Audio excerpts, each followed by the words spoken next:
चलो ये क्वेश्चन देखते हैं। A ring and a solid sphere rotating about an axis passing through their centers have same radius of gyration. The axis of rotation is perpendicular to plane of ring. The ratio of radius of ring to sphere is √2 by x. तो value of x क्या है? Ratio of radius निकालना है।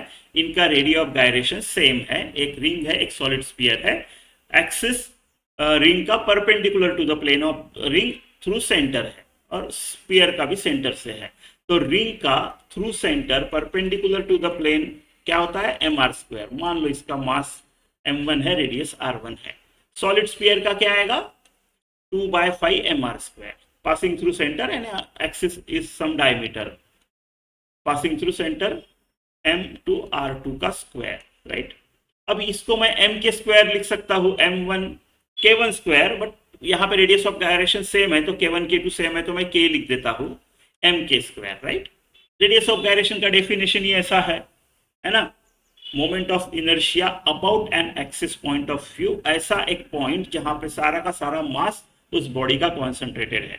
यानी आप normal particle के लिए क्या एक्सिस ऑफ रोटेशन से mr² करते हो, तो वो जो डिस्टेंस है जहां पे अबाउट पॉइंट जहां पे सारा का सारा मास कॉन्सेंट्रेटेड है, एज्यूम करो के है, तो mr² जैसा m के स्क्वायर।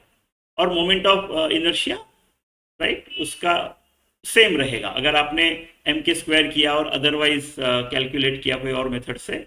यानी moment of inertia point of view from that axis, ऐसा लोकेशन जहां पे पार्टिकल पे सारा का सारा मास कॉन्सेंट्रेटेड है, वो वाले डिस्टेंस को हम moment of radius of direction बोलते हैं, राइट। तो m2 k2 स्क्वायर, अच्छा k तो सेम है, k1 इक्वल टू k2।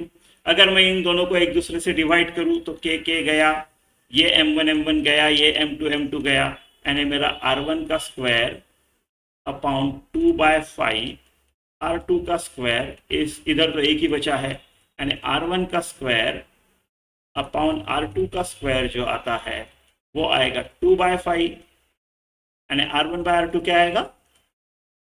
√2/5, यानी ये कितना हो गया? x 5। तो आपका आंसर है 5।